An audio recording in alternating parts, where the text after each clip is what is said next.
Ladies and gentlemen, today's guest is none other than YouTube sensation Jordan Welch. With nearly 1 million subscribers, this guy is a financial expert in a few different domains and explores a lot of financial topics. He's one of my favorite friends and YouTubers that I've gotten to meet in this YouTube journey. He's wise, he's sharp, he's insightful, and it's a treat to sit down with him in his Miami estate. So ladies and gentlemen, Jordan Welch.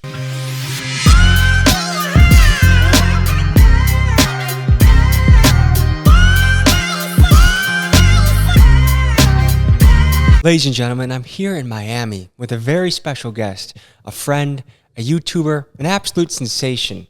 His name is Jordan Welch, and you've probably seen him already on YouTube, but the first place I want to start with you, Jordan, recently you got to sit down with a billionaire. Yeah. I've never met a billionaire before. I am intrigued. What did you experience? Who was this guy, and what was his backstory? So I just spent a day with this man named Thomas Petterfee. Today I'm spending a day with Tommy G, which is actually even more of an honor. Woo-woo! Super grateful to be here with you, bro. But I spent a day with this guy named Thomas Petterfee. He was actually the richest man in Florida for the last 20 years. He's been the richest man in Florida. And he was the first person to electronically trade stocks. He used to work on Wall Street, came over here from socialist Hungary with literally $100 to his name. He got a job drawing maps, and he saved up enough money to buy a seat on the American Stock Exchange. He saw that the system was so flawed because everybody was just yelling and shouting at each other. And he said, okay, I'm going to learn how to become a computer programmer, and I'm going to solve this problem. And he created the first tools that people could use to trade electronically. And as a result, he's a very rich man. Have you ever met a wealthy person that is a fan of socialism? No. Seems like every rich person that flees from socialism never wants to go back. Well, yeah, historically it hasn't worked. Why do you think it's being pushed so much these days as a good idea? Because I think people think that it makes sense because it sounds like the easy way out, but the long-term implications of that are detrimental to everybody involved. Yeah, well, okay. So another thing that this guy did that I think is remarkable is he knows how to adapt to the change of technology. And he was a first user, and that made a very strong competitive advantage. It seems like the next wave is going to be the AI wave. Yeah. From what you see, because you talk to a lot of successful people, how is AI going to change things in the things that you're interested in? I mean, it's going to change everything. AI is going to replace thousands of jobs, tens of thousands of jobs. And what's going to happen is you're going to see the biggest change in society that we've seen since the internet. So I think that people are in for an awakening when this technology continues to become more mainstream, and it's already beginning to happen. So I think it's going to be pretty crazy, yeah. We see all the movies where there's some dystopian, massive mega cities where people are just stacked in rows, or like Idiocracy. Are you familiar with that movie? No. Okay, so basically it's just where everyone's just drinking Mountain Dew and watching TV, and the president is Terry Crews, and he has like a vest on, and he's just flexing and like farting on the camera. Do you think we're headed in it seems like there's going to be a bigger gap between the have and the have-nots. Do you see that coming with this revolution? Or, because they said the same thing, the internet's going to change everything, or electricity is going to change everything, but inevitably humans find a way to adapt, new jobs are created, and everything stays okay? Or is the social order going completely off now? Honestly, bro, I'm not too sure. I just kind of am focused on what I'm working on and trying to position myself to be recession-proof and not have to deal with any of these things by establishing myself, my name, my brand, my family. I do think there will be significant changes in society as we know it today, but you have two options, right? You could sit here and be scared about it, and you could be panicking and say, oh my God, what's gonna happen? Or you can say, how can I get the most out of the world now so that when shit does hit the fan, I'm prepared to succeed? And back to the topic of that billionaire, I asked him, I said, what do you think is gonna happen with the recession and the economy? And he said, there's going to be a crash so bad that when it returns, the stocks that you own will be worthless. And he goes, it'll be a great reset. So I think we're in for some shit, Tommy G. I think it's really just coming down to setting yourself up for success right now in this time and really establishing yourself before it gets a little too crazy. Yeah. I get a little bit of chills when you say great reset, because for some people, it's the biggest gift in the world. There's going to be massively wealthy people, but the majority of people will suffer because of that. Did he say, did you ask any more details about his vision of this great reset?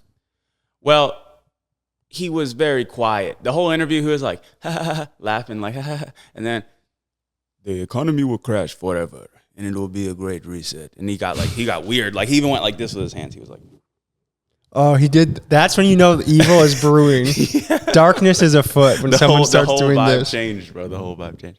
But I didn't ask him too much about it. I asked him one thing. I said, how can somebody like myself prepare for this situation? And he said, the most important lesson my mother ever taught me was the only thing they can't take away from you is what you have learned, which goes back to the point of what I was just telling you, is that we can use these times of these times of success in our society to prepare ourselves for the down times. Because I hope you know that some of the greatest opportunities ever have come from these low moments in society. As cruel as that might sound, historically that has been true. So, while everybody's celebrating and enjoying whatever benefits they have right now, this is the time for you to really be locked in and building so that when things do go south, you're prepped to make the most out of it. So for the viewers that aren't as familiar with your story, you are a YouTuber with nearly 1 million subscribers. Probably by the time this is released, you'll have crossed that mark. Crazy. You have a software company that's doing fantastic. Yeah. You've sold a e-commerce platform. You've mastered the drop shipping world. You've done quite a lot and you're a successful man. Tell me a little bit more about your origin story, how you got into entrepreneurship, and what your childhood was like. Yeah, so I grew up with my mom. My dad, he's still alive, but he kind of dipped when he found out my mom was pregnant. So I pretty much was raised by my mom by herself. Me, my mom, my sister, my stepdad would pop in and out here and there. My mom didn't make a lot of money. In fact, we kind of struggled so much financially that for the first 10 years of my life, we didn't really have a house of our own. We were bouncing from my grandma's house, some of her friends' houses. We eventually, once I was in elementary school, got a house of our own, but it was through the government. There was a program called Habitat for Humanity. Basically, if my mom went out there and helped build 100 houses, they would allow us to get a house of our own for free with the government benefits. But it's true. My mom literally went out and built almost 100 houses in my city. We got pictures of her out there in the sun, bare hand, building houses with these construction workers. And from doing that, we were able to get a house of our own. So from a very young age, I saw this woman that had this insane work ethic, but I also saw the level of struggle that she had to go through just so we could live life. You know what I'm saying? So how long did it take her to build 100 houses? And was she a contractor? How did she even find her way into that? So it wasn't like she was building them herself, but she was involved in all of these They were houses. coaching her along. Yeah, definitely. I don't know because I was such a little kid, but I know that it took us I remember she told me stories of when I was a kid, I would always be asking her, Mom, when are we getting our house? When are we getting our house? And it was a year or 2 years until they finally granted us the opportunity to get a house through the Habitat program. Is that a program that, let's say when your fortune has just become so numerous that you don't know what to do with it, is Habitat for Humanity a place you would put money into?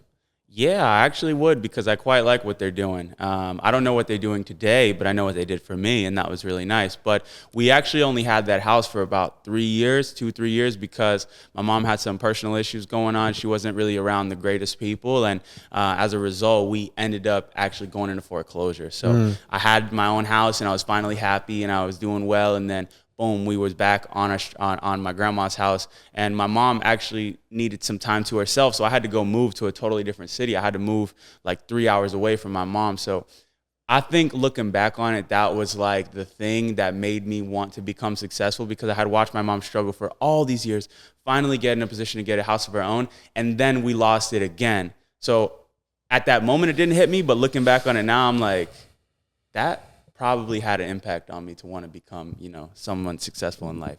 So it seems like a lot of the entrepreneurs I've met have come from really tough backgrounds, and the instability of their childhood motivates them to be massively successful so that they can kind of control their adult life. Yeah. What would you say is a profile, and I want to get back to your story in a second, but what would you say is a profile of some of the really wealthy people you met? What are their commonalities that they share? Resilience. No matter what, they keep going. Everybody goes through shit. Everybody goes through challenges, right? That's a common from rich people and poor people. The difference between the people that have gone on to become successful, I found, is that they walk through the wall. They walk through the door. They don't let the door stop them. They just keep going no matter what the situation is. So I think that's probably one of the most common traits I see. I also do typically see that they don't come from money. My richest friends did not come from money.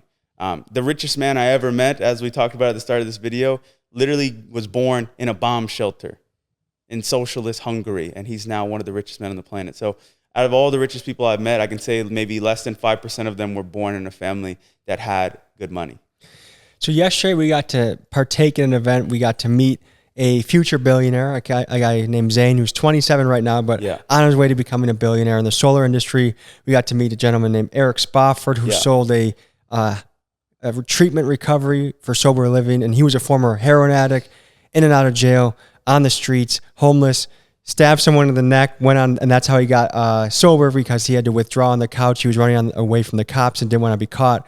And then sold a company for $115 million. We were on his yacht. Story. We were at his house, where he has a picture of Conor McGregor renting it and holding up a shark that he caught. It seemed to me the other thing that was fascinating about these people was a high percentage of these entrepreneurs started as a weed dealer. Yeah. Was that something that was surprising to you? I mean, not necessarily, because they just found a product that people wanted and sold it. And at the essence, that's what entrepreneurship is. I never sold drugs, but I could understand why people do it, you know? What was the first thing that you sold? The first thing I ever sold was actually my services, my skills as a video editor. So the first money I ever made was from actually editing Call of Duty videos. I used to use Sony Vegas. I would watch tutorials of how to do different cuts and effects. And I had joined a trick shotting clan where they would pay me around $20 per video. And I was making around $100 a week at that time. And I was maybe like 13, 14 years old. So the power of the internet, you found your first entrepreneurship gig doing something you like, which is was in the video game space. Yeah, I was making videos before that, like just me and my friends messing around on YouTube. You know, the classic story. You get a little point and shoot camera that you steal from your mom. You film videos and you just upload them to your channel. Like, I started doing that very early, like 2009. I posted my first video. Did you ever make a video that your parents were disturbed by? Your mom was like, "What are you doing?" No, you know, the funny thing about my mom is like she has this like almost insane level of support for me about whatever I do. So even when I was doing YouTube, like back then, like she thought it was really cool and she would like tell all her friends about it. And like she was always proud of me for doing it. So I think she was just happy that I wasn't doing bad shit because a lot of the people from my community and from the place I grew up at, a lot of my friends that grew up in my neighborhood, they all started smoking weed at a super early age. They all were getting caught at school doing bad stuff. They were all getting in trouble. And I was like the little nerdy kid that was playing video games and editing videos. So. And you grew up where? In North Fort Myers, Florida. Okay. The first YouTube video I ever made was a Jackass video, and some of the stunts was like letting my leg get hit by a weed whacker. Oh my God. Getting my ears nailed to a wooden board. Bro. Some dumb, stupid stuff. You nailed your ear to a wooden board. It's not as bad as it sounds, and it's actually still on YouTube. So my parents they were very frightened by that. They thought they needed to talk to a psychologist. Or I'm frightened by it. That something was going on. But we were in the I don't know if you ever heard of the Dudesons too. So the Dudesons and Jackass. I was obsessed with those guys, just trying to emulate what they were doing, and just had a fun time. We just had we were middle school kids with nothing to do, and just in the summer, and we're just wanting to film stuff. And when they saw that, one, they wanted to delete it immediately, and two, they were wondering if we needed psychological help. My brother deleted it and then re-uploaded it. He was the computer guy of the family. Like, he ended up being very skilled on the Silk Road and the dark web, and just he was the type of kid that would hide in his room and like rebuild a computer from scratch when he was like 11 years old. And anyways, he re-uploaded it under / not a Jackass video, and it's still on there right now. Wow. I gotta watch that. Yeah. So, okay, tell me about now your journey. You're 13, 14 years old. You're making your first money independently. Yeah. Where does it go from here? Yeah. So over the course of high school, I started pretty much every side hustle you could think of, right?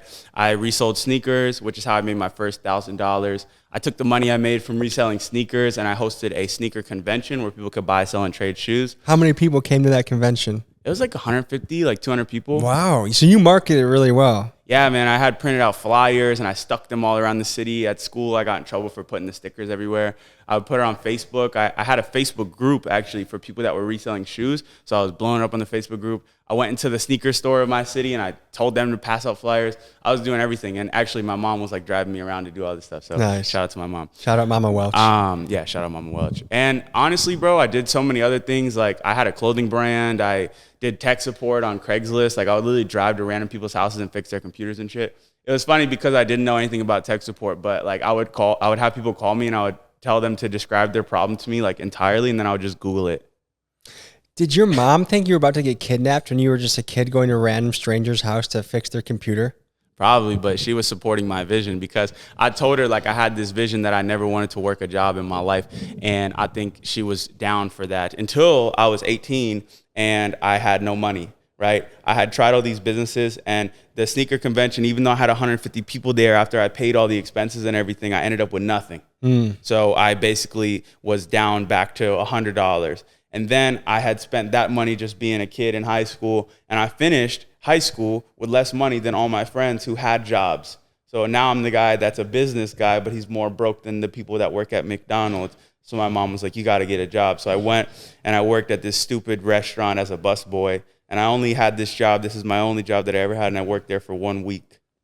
Isn't it infuriating how much money you get for how much work you do in those jobs? Well, you know what? It was actually making good money. But the big thing was like I had already had the self-image of myself that I didn't want to work a job and I wanted to be a business owner. So it was the fact that I had to go and spend my last $100 on this stupid black uniform and go into this job when I knew that I had a greater potential. That was what was bothering me. I was actually making good money, though. It's like a very nice restaurant. So I was getting paid in good tips, and I was eating a bunch of free bread. I was stealing food from the kitchen and shit. So you were eating good. I was eating good. I was eating tiramisu. I never even knew what tiramisu was before I started working there.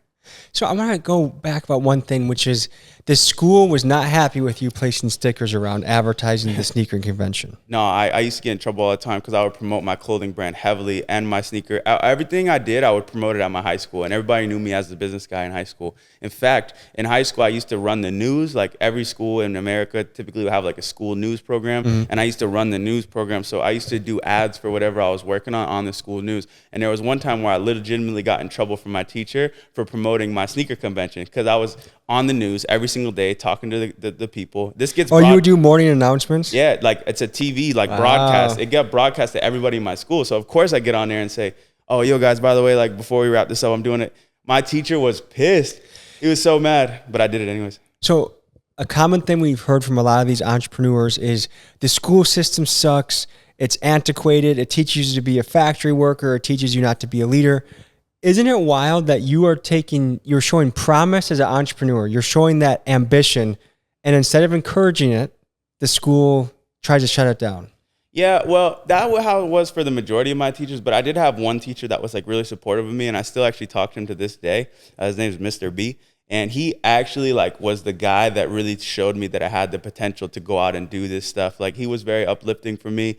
He was my TV teacher, so he was in the class where I made all my videos and did the news programming. And this guy was like helping me enter film competitions. And this guy was getting cameras that I would ask for so we could shoot with them. And he was really like a friend, like a mentor to me. One of my first mentors was my school teacher, Mr. B. Isn't it crazy how one good mentor can just change your life? Yeah, definitely. I mean, the film festivals that he helped me enter, I ended up winning a bunch of money and prizes from them. I won an iPad, I won a camera, I won like money, I won a drawing tablet that I sold for money. Like, and it showed me that I was actually good at making videos. He was the first person to really sit me down and tell me like, yo, like you're good at this, like you should do this. And I think that's so powerful for a kid. If somebody tells you that you're good at something, it kind of like warps your brain to think that you actually are. Was he tough on you at all? No. But he just encouraged you. Actually, in hindsight, he was kind of tough on me because there were some times where I would be getting in trouble in other classes and he would kind of be like, yo, what are you doing? You know? Because I can really only remember a handful of teachers that I can be like, holy shit, like this person really changed things for me. And it was this lady named Mrs. E who Mr. B and Mrs. E. Yeah, Mrs. E was an animal, dude. Like I think the hardest I've ever worked in school was 7th and 8th grade. I had her for 2 years consecutively. And like, we were doing poems with iambic pentameter. We were doing, like she had traveled around to 50 countries and she would show us on a slide wheel all the places she had been, and she would do excavations in Egypt for fun. She just was a very adventurous and well-traveled woman, but she was extremely tough. I did more homework in those years than I ever did even in college or any time around that. And I hated her my 7th grade year because she was so tough. But by the time 8th grade came around, we loved her so much because you're like, oh, we're levels above everyone else right now because she's actually making us go out there and do that. And I think there's really something to be said for a mentor that pushes you that way. And I know the same thing with the toughest wrestling coaches I ever had. We had this guy come in. To him, we were known as like the soft suburban school. And he came from the school that was like, it was an interesting blend of like a third Mexican, white, and black. And they were fucking wild. Like they had like Mexican mafia connect. Like I remember they lost a dual meet and like one of the kids on their team was like, I'm going to blow this bus up. Like they were a little nuts. But he left from that school, came to my school, and we had 100 kids out for the wrestling team. After 1 year of Gus Silva coming with us, I think we only had 50 or 60 people out for the team. So he just made things so tough that people quit. But I went from a 50-50 wrestler to a state level wrestler. And amazing. So I think that's kind of it's interesting when those people come into your path, and if you take their lead the right way, you can change your life. Yeah, I've had many great mentors over my career, and even to this day, I think it's had some of the biggest impact on me. It's remarkable. I want to know what kind of films you were making at this time. What did you win an award for? So I used to make like parodies of like real TV shows. So I had made like a parody of My Strange Addictions. One of our best friends in high school, he was like really addicted to Red Bull. Like this kid would drink Red Bull every single day. So we made My Strange Addictions Red Bull version. And this won like every single film festival locally in my area for the comedy. Like we won the local one. We entered the state one. We placed in that because it's still on YouTube today on my like old channel. Somebody could probably find it. We'll have to look it up and link it. Yeah. It is like a 1-to-1 copy of My Strange Addictions. So that was fun. We made music videos. We would do I did like a horror movie. That was kind of fun. Like my friend had like an abandoned house that his parents owned, and we like totally filmed a complete movie in there, and I edited it with music and everything.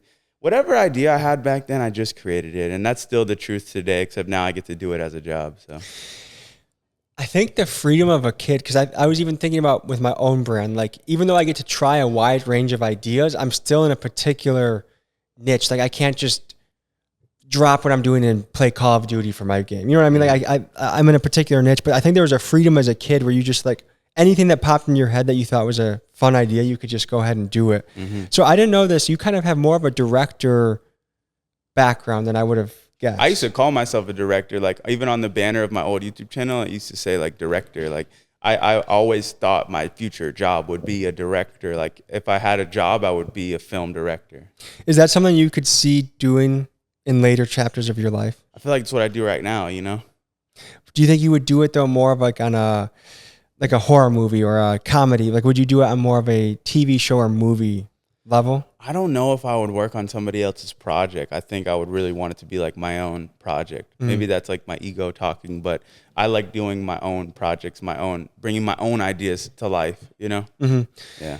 Would you ever sell a series to Netflix? Because I know there's a recent series. I don't know if you heard of the Ramit Sethi I Will Show You How to Be Rich series that came out on Netflix. Yeah, we tried to like watch it. I got super bored, but I did hear about that. And would I ever sell a show to Netflix? I don't know, because I think you end up selling the rights to your name and your platform, and your platform is the ultimate freedom. Having your own freedom to create whatever content you want in whatever way you want is a blessing. And I'm not short on money, so it's not like I would need to sell to Netflix to get money. For losing the rights of my name and my show and my content, I would need an insane amount of money. What if they paid you 10 times what you typically get on YouTube per video? Yeah. And you get to get introduced to millions of new people that you've never encountered. But isn't Netflix dying? Is it dying? I don't watch Netflix. I watched the whole series. My little brother don't watch Netflix. No kid that I know under 18 is really tapping into Netflix heavy like that, you know? I feel like these centralized platforms of content distribution will eventually not become the majority of places that people spend their time. I would love now even to see a graph of the average 15 to 25-year-old and how much time they're spending on these different platforms. Why are you giving us you just restart that one and keep... Oh, no problem. Okay. So then do you think YouTube will be the dominant platform for years to come? Yeah, I think YouTube beats everything. I think it will always beat everything, even like TikTok as well. Do you think in 2 or 3 years TikTok will still be as big as it is? Yeah, TikTok's big, bro. You ever hung out with a kid like that's like 10 years old? I'm in a position where, because I don't have any family members that age, I don't just like kind of hang out with 10-year-old kids. I respect that. Yeah. Kids are addicted to TikTok like crack cocaine. Really? It's terrifying. You know what? Now that you say that, it makes sense because Zane, the solar guy, was saying he went to the jungle of Colombia and they would have these kids that would travel to get signal so that they could download TikToks and then go back to the village and share it. They would just rewatch downloaded TikTok videos just to get that dopamine spike of watching TikTok. That says so much about this short form content revolution.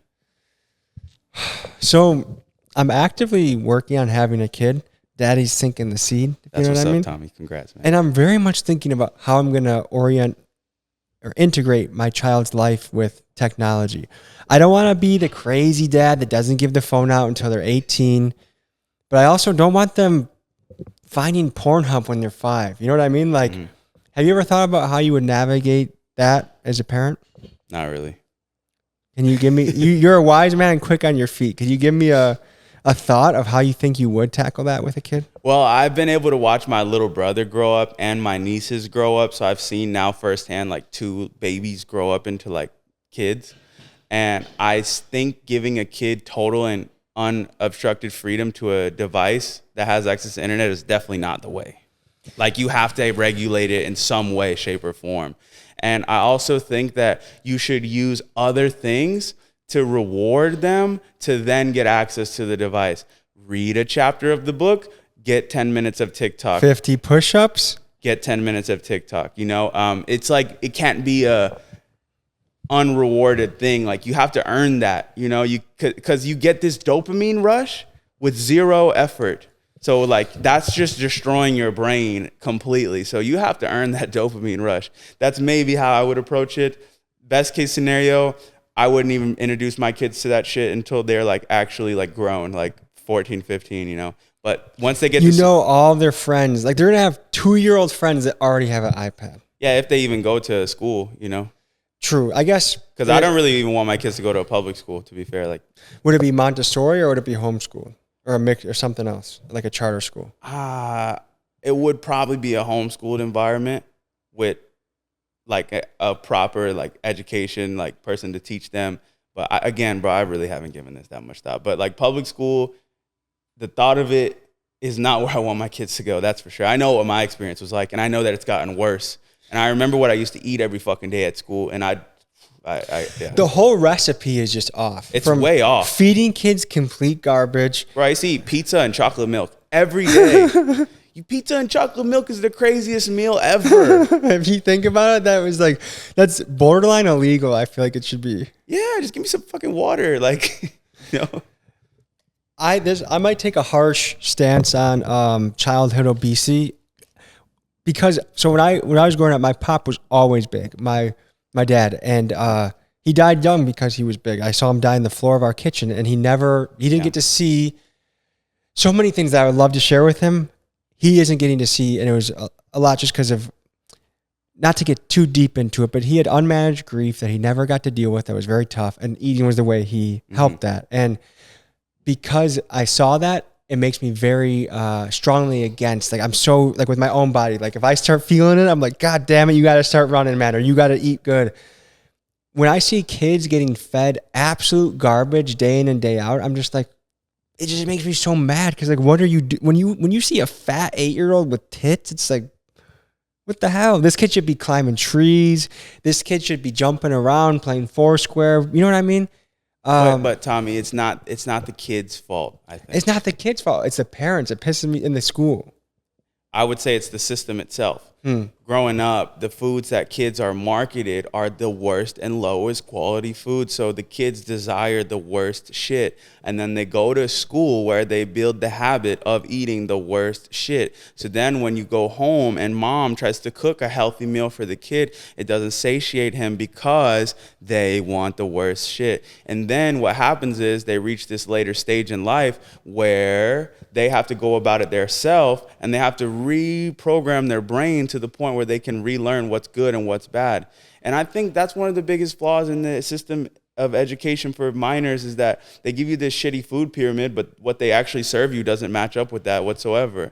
And, you know, you got these kids that are growing up with no discipline, lazy, unfocused, out of shape. And it's sad and it scares me for the future. But also, like, I have a lot of hope for these kids as well. Like, you know, even my 13-year-old brother, like, you know, he sees me, he sees my mom, and he has this desire to be an athlete and be in great shape. And I know he's going to be in incredible shape. So it's just the system itself has made it harder for these kids to live a healthy life. And you could blame the parents, but ultimately it's a step above the parents even. Because I know my mom is trying, you know?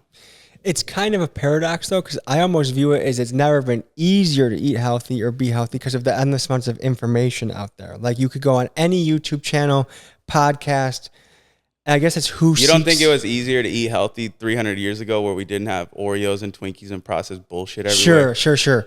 But I think like the 90s, like when I grew up, and when were you born? 98. Okay. So I was born in 93.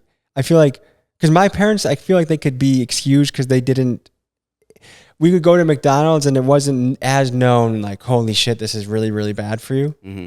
I feel like now it's so known and obvious that if you keep doing it, then you are making that decision for yourself. Yeah. Again, I think it's one of the biggest problems in society today. And what happens is that these kids are our future. So if we're not nurturing the children of our country, then what happens? Yeah. I think I always go back to the philosophy of you can boil a pot of water, but you can't boil the whole ocean. Uh-huh. I just launched a little entrepreneurship program in Milwaukee. We worked with a charter school, which I'm very impressed with charter schools because they have way less layers of bureaucracy. And I think this is the difference. It's not a private school where, you know, people are paying $20,000 a year to go to high school. It's just kids in tough neighborhoods go to a charter school and the curriculum is a lot better. They have school uniforms. Just what stood out to me is you have kids that on their Instagram pages are 14 years old, are holding pistols, but when you speak to them in class, like there's so much respect in that building. And I was blown away. I didn't have one behavioral issue. I did a 16-week course with these kids. We met every Tuesday from 8 to 9 a.m., talked about entrepreneurial principles, and then it culminated in a pitch event. And I want to figure out how to scale that. And I don't know if it's designing a program that teachers can implement and learn and teach the kids. But I feel like there's critical pieces missing from schooling right now. Financial literacy, leveraging credit, health, leveraging debt, I should say, with buying real estate, different things like that. But bro, kids don't care. I don't know. I guess it depends. This was open to there's like 50 8th graders in the school, and probably 12 of them signed up and 8 of them stuck it out. So I'm not saying all kids, and I think actually a program like that is incredible. Mm-hmm. And I think that it's going to make a massive impact, and even I would be interested in helping you and get involved in something like that. I would love that. When you talk about teaching kids about credit and financial literacy and these things like that, I remember, you know, everybody always says, oh, they don't teach you in school how to do your taxes or how to balance. No, I remember in high school, we had a whole class on it. It was called economics, and they literally sat there and they were teaching the classmates, this is taxes, this is how to do a checkbook, this is how bank accounts work. And I remember every day I would leave that class and this class fucking sucks, I hate this class. And those would be the same kids that come out of school and be like, bro, they never taught me anything valuable in life. You know what I'm saying? So like, that's true. I think it's the framing of what they're actually learning more than anything. But yeah. So it's not pitched to them or taught to them in a way that feels relevant. It just feels they liked your thing because it was like a competition, right? Mm-hmm. Like who can come up with the best idea? Okay, the best idea wins some money or something like that, you know? Yeah, and I guess I let them choose their own idea. So like, hey, I want to run a t-shirt company. I want to do a sneaker flipping business. And they actually could see themselves doing it. Not like, hey, I'm Jerry, the boring old accountant. I'm going to show you how to balance the books. And then they just tune it out for the rest of the class. And also like to really like make money, especially your first like $100,000, you don't even need to know all that shit. Yeah. You just have to have the ambition to knock on a few doors, make a few calls, make a few DMs, and find a product that you can sell at a little bit of a profit. Exactly. If I'm going to teach a class on business, that's what I'm going to talk about. I'm not going to talk about a fucking business plan that's 20 pages and a balance sheet and a goddamn financial statement. Like, we're going to talk about the value of a product, how to find a product that provides value, and how to sell that damn product to the world through either online or in-person sales. That's how I'm going to teach kids how to make money if I was going to be a business teacher, you know. I could see you being a professor one day. And maybe it's not a traditional, like, although I could see you at Stanford or Harvard or something like that, but I could also see you running your own, like, internet Harvard level business class for kids. I think that'd be really cool. Yeah, I mean, that's like one of my biggest businesses already is like my software education platform. I mean, we've literally helped thousands of people start their first online store. And I don't brag about it. I don't even post about it a lot on my Instagram, but it's literally every single day on Discord, somebody is posting that they're getting their first sales online. People doing their first $100,000 in a month, first $1,000 in a day. This is like an everyday thing. So I'm big on education, and I'm big on establishing the education system in a way that it's accessible to anybody, no matter where you're from. And that's why I put out my free content as well. You know, I do these entertaining videos where I go and do these fun little interviews, but there's also a lot of videos on my channel where it's literally just me sitting down, giving game to the people on exactly how I've made my money. So I'm big on education, and I think that if we can make it available through the internet for everybody, it's going to be much better. That's what we're seeing now with all these people popping up that are making millions of dollars on the internet. It's because of the education. We were just in the mall yesterday. You were helping me buy some Miami fashion because we were doing a video on multi-millionaires in Miami. We were on yachts. We were at a cool house. And while you were there, kids bumped into you. You were recognized often. And a kid watched a video from 5 years ago that informed his journey. And now he's got a clothing business. He's making it happen. I guess, tell me about the impact your channel has had and like some of your favorite highlights of like, this kid came out to me and now he's doing this. Like, what are some of the examples of your favorite testimonials or stories that you've encountered? Yeah, it's one of the biggest blessings of my career to be able to have this level of impact on people. I think there are countless stories. I could have a whole podcast about the stories of people that I've helped and what they've shared with me. But some of the craziest ones that come to mind is one of my people that's become one of my best friends. His name is Matt. He started watching my videos back in like 2018. And at that time, he was working a job, making barely any money, just getting by. And he saw that I was successful on the internet. So he started following my videos and started his own online business. And I never do this, but he had DM'd me back at that time and sent me his whole story, like a book worth of message. And he said, I want to come to your apartment and spend a day with you. So I was like, fuck it, like, come on. So he came over and I let him hang out with me, him and his friend. And we literally spent a full day together. And he goes, not only am I going to move into this building with you, I'm going to move into the penthouse of this building. And I kind of laughed, but I was like, yeah, you are. You got this. And no joke, Tommy, 6 months later, this guy is making over $100,000 a month on Shopify, moves into the 28th floor, which is the top floor of this building I was living in at the time, and surpasses me with my Shopify numbers and absolutely killing it. The following year, he buys a Nissan GTR, a McLaren. He's balling out. And that was somebody that had just subscribed to me and started watching my videos, was making money serving coffee at a restaurant, and now he's making more money than me. And I got so many stories like this. It's absolutely insane. You know, even people that I work with on my team now as full-time employees making 6 figures a year, a lot of them started as subscribers and people that were just watching my content. So I noticed in the culture of Miami that expressing money, expressing wealth is very different than what I've encountered in Milwaukee. They flashy out here. Very flashy. Is there any sort of sense of keeping up with the Joneses, or like, oh shit, this guy's got a Lambo, like I feel like a poor broke bitch if I don't have a Lambo? Nah, because what happens is you think that if you get those things that people care, but people actually don't give a shit, especially in a place like Miami where everybody has some flashy stuff. It's a dime a dozen. You have to buy the things that you actually want, the things that are actually cool to you. If you're buying something just to try to impress other people, it's a waste of money because they don't care. So therefore, I did at one point in my life try to keep up with everybody. I bought a diamond chain. I bought this apartment in LA that I thought was so cool. I would go to clubs and spend $10,000 in a night. And then you look back on it and it was like, what was that for? Nobody cares. Now I look at the things that I have today. You know, the watches that I own are watches that I wanted to buy. I didn't buy it because I wanted to impress nobody. I like the watch. The car that I got, it's not a Lamborghini, but it's the exact car that I wanted. So I don't give a shit if somebody thinks it's cool or whatever. It's the car that I wanted, so I drive it every day. You know? Do you see, because I think especially in your niche, or like, let's just say the financial space, there's a fair amount of nonsense. There's a fair amount of people that are renting the cars, renting the Airbnbs, putting on quite a show. In reality, it's a house of cards. Do you ever see people go broke trying to stay up too high with their image, or they just disappear out of town because they run out of juice? Like, is that something you see ever? I saw it in my own life. Yeah. Man, I mean, I moved to LA we skipped a couple steps of this story, but it's totally fine. I had made some money on the internet from the ages of 18 to 19. I had stacked up my first couple $100,000 from drop shipping. And I moved to Los Angeles because I always wanted to live in LA. And over those next 2 years, I neglected the things that got me to where I was today. I stopped working on that business because I thought I had made it. I started smoking weed every day. I started drinking, started partying, splashing, spending money. And literally from trying to keep up with everybody and living above my means, by 2020, I had maxed out all my American Express cards. I had maxed out my Wells Fargo line of credit. And in my Wells Fargo personal bank account, I had like -$1. Like I have a screenshot, like -$1. So I had to leave and I had to move back to my mom's couch. So I was that guy that was living above his means, and it totally came back to bite me because of some issues I had in my business.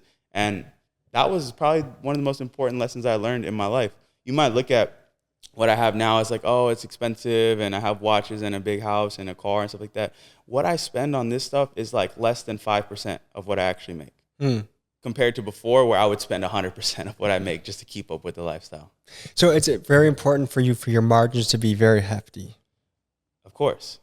As it should be for anybody that runs a business, you know? Yeah. I guess I see different mentalities, but I am certainly on the end of like the bigger the margin, the better. And I want to be under my means because I think I have dreams of really giving back and doing just really cool projects in Milwaukee. I want to open a state-of-the-art wrestling facility in the toughest neighborhoods and just change kids' life because I know that's a sport that changed me forever. And I know it can definitely do that. And maybe we'll integrate boxing and jiu-jitsu into that mix. But I don't want to be on the with my hands out asking for grant money or doing GoFundMe's or, you know, I want to have the dough that if I want to make this happen, but you can only do that if your own cup has been overflowing for a while. That's right. Yeah. I mean, I do a lot of stuff that nobody knows about off camera, and we're not even going to get into it now, but I do a lot, and I give a lot of money to people, and I help a lot of people in my family and even people in my friend group with money, and I never look for anything in return. But the only reason I can do that is because of the position that I'm in, and I never forget that, you know. And what I've learned is the more that you give to the world, the more you get back, especially if you give without expectation and you just do it from the pureness of your heart. I do believe in karma, and it has been something that has been a big factor in my life, I feel like you're kind of a connoisseur on YouTube. Like you're well connected, you know a lot of different people, you know a lot of different teams. Who's a team or YouTuber that is really impressing you right now? Tommy G. Oh, man. I'm serious. I really like what you guys do because really what I do is I share these stories of successful people, and you share stories too, but you share stories of people. Is that going to bother you? Are you getting a second edition added to the house right now? Yeah, you know, I'm building like an extra 5,000 square foot add-on to the house. Is the helicopter pad coming on right now? I feel like I hear some construction. No, we just putting a new roof on the house. So Okay. I'm very impressed by what you and your team are doing, and it's very inspiring to me because you go out and you share these stories that nobody else would share, and that's what I like to do on my channel. But it's like we're on like two parallels. Like I'm in like the upper echelon of the world of stories, and then you literally go to the gutter. You go to places that I even would feel uncomfortable with my camera crew over there. So I like what you guys do a lot. I really like what Ryan Trahan does because he's now become one of the most viral guys on YouTube with the simplest format. He's so remarkable. He truly is, and he has only 3 people that he really works with on his team. So I would say those are 2 teams that I really like. But for me, I am like a YouTube like nerd. Like I watch probably too many YouTube videos. You know? Yeah. How many do you, I don't know if you keep track or like you try and limit yourself to a certain amount of social media a day, but how much YouTube do you feel like you're watching in a typical day? Like an hour or 2. Okay. Yeah. And is there anyone else? You were telling me a guy yesterday that is blown out of the water doing insane stuff, maybe even more insane than our channel. Do you remember who that was? Tyler? Arab. Oh, Arab. This shit is loud. We'll be right back. Okay, folks, we're back. We're just experiencing a little bit of rooftop construction that's causing a little bit of noise. But we were talking about YouTubers that are impressing us and really shaking things up. Arab. What's this? They both are applicable. That guy is doing crazy stuff too. He does kind of like what you do, but he goes to other countries and does it in places where he don't even speak the language. He goes with a local and he goes to these different places that are. This man was in Nigeria's most ghetto and dirtiest slum on a boat surrounded by like black water. If you fall in the water, you like fucking die, like Crash Bandicoot or something. It's insane videos, like truly insane videos. I really think it's fun that people are pushing the envelope. Unfortunately, it seems like people that are being punished for it by the YouTube monetization policies. Yeah, YouTube punishes people like heavily for going outside of their guidelines, and we've seen it happen with people like Steve, which also is another team on YouTube that I'm blown away by. Nelk and everything that they do is just truly outstanding. I am always and consistently impressed by them and what they're doing. But yeah, man, it's terrible. Like if you go outside the box, YouTube is gonna shut you down, and I think that's really sad. And it doesn't really represent what they stand for, but that's what happens when you have a company like Google involved. And you have an HR handbook that's extensive. Yeah, and investors and lawyers. That's where a place like Rumble and Kick and stuff pops into place. But I genuinely don't see these companies taking over these platforms. I think they will have a place as they do already, but I don't see them becoming the front runner. And maybe I'm having a lack of foresight there, but I just don't see it. The only way I see a place like Rumble getting the critical mass is if YouTube does a mass banning where like 100, 150 huge creators leave. Yeah. And then, but the thing is, YouTube has too many big creators that are family friendly that I feel like we're just a drop in the bucket. If we get sniped off the platform, we're not even a decimal place in their balance sheet, so it's okay. It's true. I mean, it's sad, but you think what you're doing on YouTube is big, but they don't give a fuck. They just shut you down like right away, and then they don't care. No apologies, no sorry, no nothing. Nah, even Steve didn't get like a formal apology from YouTube, and arguably he was the biggest YouTuber, top 5 at that time. It makes me very upset. And Steve, keep making moves, man. Keep doing your thing. We're hoping that the climate shifts and you can come back on the platform and do your thing. But in the meantime, we're rooting for you wherever you go. Yeah, one last thing I'm going to say about like YouTubers that I respect anybody that picks up a camera and puts that shit out to the world, because it's not easy. I know making that first video and producing that first piece of content is extremely challenging, and it's extremely nerve-wracking to put yourself out there to the world. So to anybody that has started their own videos or posted their first video, like, I respect you and I want you to keep going. Because there are so many stories of people that I've met, like Tommy, like myself, and the hundreds of other people that have turned this into their full life. So it's possible, man. I respect anybody who does this shit, because it's not easy. People think it's easy. It's not easy. I'm going to transition into financial advice. Sure, let's do it. If I had a pot, let's just say my net worth is $100,000 in cash right now. You need to make some more money if it. Yes. Okay. But for simple numbers, yes. Let's just say $1 million. That might be a better number. How would you actually, let's do 100,000, because I think that's going to be 100,000 closer to what most people. Even 10. Yes. Let's start over with 10. What's your portfolio? What would you, how much is going into mutual funds? How much is going into investing in your own business? How would you diversify it? I like to invest as much as I possibly can back into my business and back into my brand, because I understand that that is the highest ROI investment that I will ever make in my life.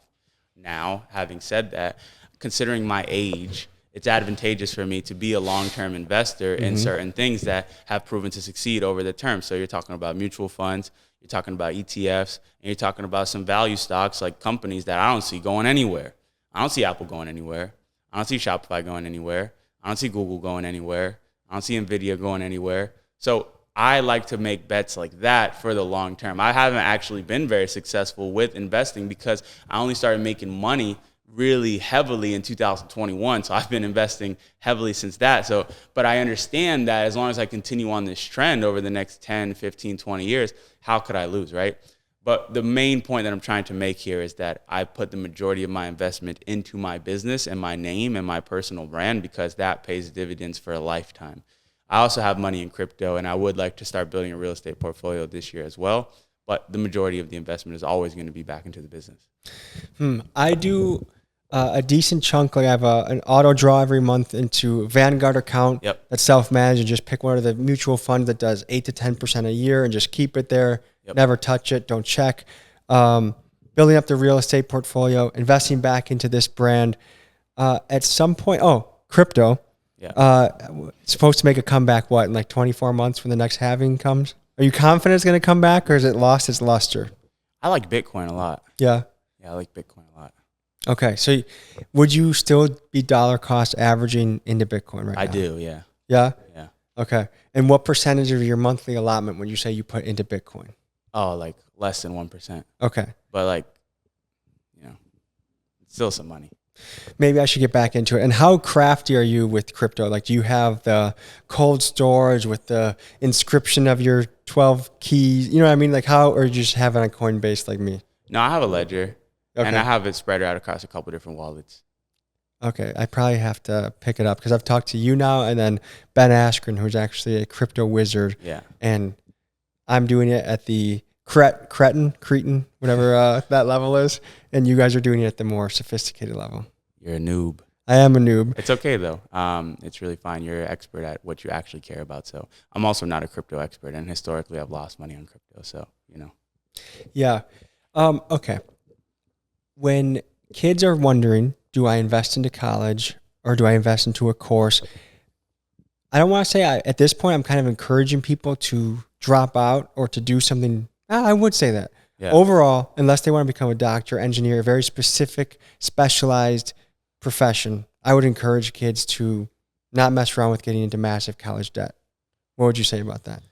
Yeah, honestly, Tommy, I would say fuck college, because the reality is a lot of kids end up going to college and they don't have any clue what they want to do. So what happens is they get roped into these 4-year contracts where they have to pay this massive amount of debt and they don't have the funds to do it and they didn't get a scholarship. And then they end up living this lifestyle that's not even actually positive for them. They end up drinking and partying and being around these people that's not on a purpose that is aligned with theirs. So for the majority of people, I say after school, it's important to maybe take some time off, maybe go work a job, start making some money, try to get your own self established before you just immediately sign that contract and go into the peer pressure of getting into college, because it's not going to necessarily help you find your path in the way that you think it is. At least that was my experience, you know. But I don't regret the year that I went to college, because ultimately it brought me to where I'm at right now. But for my little brother and for my nieces and stuff like that, I'm going to tell them straight up, like, don't just go to college just to go. Like, make sure you're going there with a real purpose. And definitely don't go there to get a fucking business degree, like to learn how to be an entrepreneur, because that shit is not going to teach you how to be an entrepreneur at all. That's not what it's for. What I think might be better to integrate into our culture is the concept of the sabbatical, which I think overseas they do very well. It's normal if you're Israeli or Australian to spend 6, 12 months traveling before you go to college or before you get your first job. Yeah. And what I noticed from a lot of the entrepreneurs we spoke with yesterday, even the extremely successful ones, like the guys that just sold their company for over $100 million, they were like depressed for the next month or two. And then they're like, oh, shoot, now I have to go back and keep working. And it seems like a lot of those guys, their greatest strength is their greatest weakness, that they're always grinding, they're always on it, but then they very much struggle with the little moments and letting their mind wind down and relax. And also there's a thing about pacing in life. Like I think like a fighter goes into a fight camp, they have their big fight, and then they rest their body, because you can't be in a fight camp your whole life. Do you think that's missing in the hustle culture, entrepreneur space, is the concept of just taking a moment to breathe, getting a new flavor? Maybe they travel, maybe they go see some things. What do you think about that? So I don't think you're gonna like find what you're looking for if you go and like travel and like go find yourself in Italy. Like I think the way you find yourself is from like trying stuff, right? Like actually like experimenting with these ideas that come to your mind, because a lot of times your intuition is gonna point you in the direction that you should be going, but we shut it down because we typically don't think we can do those things. So I think what you should actually be doing in your sabbatical period is giving some merit to these ideas that you've had in your mind. You want to start a clothing brand? Start that clothing brand. You want to sell fucking candles? Well, figure out how to make some candles on YouTube and try to sell them to your friends. You want to be a personal trainer? Be a personal trainer. Don't go and travel and hope that some idea, a spark of inspiration is going to just hit you overnight. That's what I would tell to my little brother. Okay. But don't you think that a lot of your best ideas come in moments of stillness, when you're going on walks, you're mowing the lawn, or like little flow state activities? And I think sometimes you can get, if you're just always on the move, you can miss those opportunities to let ideas just come to you. Okay, yes, but that means that for those ideas to come to me, I would have at least had to open that door, and I'm not going to open that door just by going for a walk. Right? Like I've had 1,000 YouTube videos come to me from going on a walk, but none of those ideas would have ever popped up if I didn't start making YouTube videos in the first place. So I think we're both saying the same thing, and both of those things go hand to hand, but you can't just be in a moment of stillness. Like you got to move too. You got to move. You got to make a move on what you want to do. Otherwise, how the hell are you going to have any ideas, you know?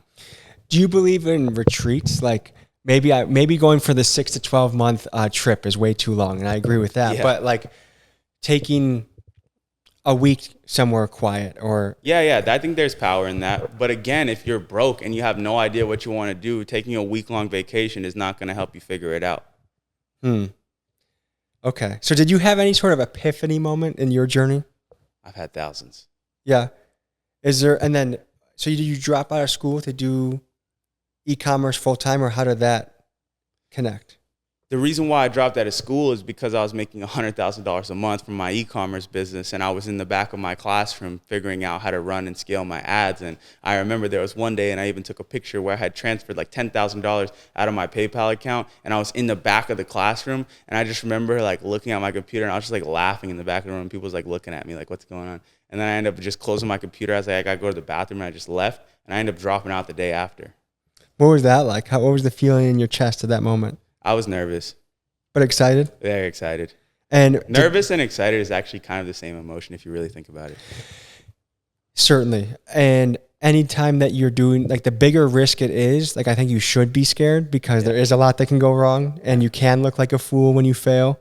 But once you made that decision, did all of a sudden your growth accelerate even more? Absolutely. I mean, that year I had just cracked right under $1 million in sales, and I was set up pretty much if I did it the right way for the next couple of years. But then I had moved to LA and I spent all my money and I fucked up. But if I had taken that money and I invested it the right way, what I did in 2017 really would have been crazy. But we learned. And that lesson I learned from losing all that money in 2018, 2019 ultimately made me who I am today. Definitely the biggest struggles you encounter teach you the most. I remember the first property I bought was a 4-unit in Milwaukee that let's just say needed a lot more repairs than I can't even like. I remember 2 of the bathrooms.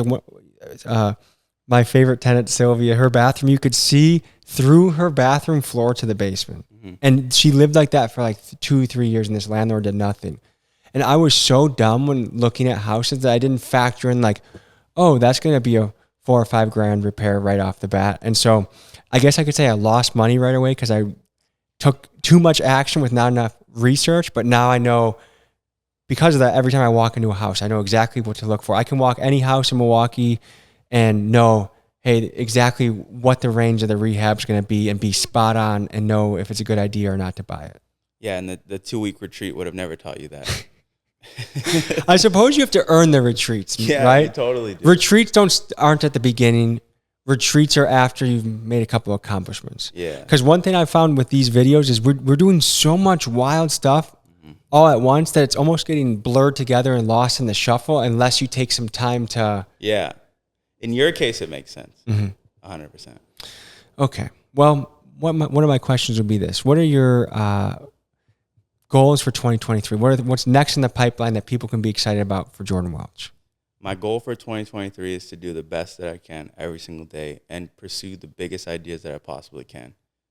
That means that if I do that, then I could outdo any goal that I could ever write down on a piece of paper, because a lot of times we write goals that are actually below what we think we're capable of. Last year, I had set a goal to hit 750,000 subscribers, and it bothers me to this day because I ended the year, and on the very last day of the year, I hit 750,000 subscribers. So you feel like that limited your growth almost? Yeah, what if I wrote 1 million? Yeah. I don't like writing numbers anymore because I think it's just a byproduct of the action. I don't think I can't control if it's 1 million, 2 million, 3 million, but I can control a video every Tuesday that's going to knock your socks off. That's what I can control. And if you post a video every Tuesday, you don't know how big you could get. Mm-hmm. You know, and as for the rest of 2023, just know that if I continue on this pursuit, everybody can get to watch my journey and watch me grow into becoming a better version, which will ultimately inspire them to reach that point for themselves. So that's all I'm trying to do, man. Any final thoughts you'd like to say to the people? Make sure to subscribe to my boy Tommy G and the Tommy Big E Show. I'm telling you, this guy is next up, going to be probably one of the biggest names on YouTube in the next couple of years. And it's nobody out here on the platform that's doing it like Tommy. So make sure to hit that subscribe button. I appreciate that. And likewise, check him out. He'll entertain you. He'll teach you. Appreciate you, brother. Thanks for having us in Miami. And we will see you guys next episode. Big dogs gotta eat. Woof, woof.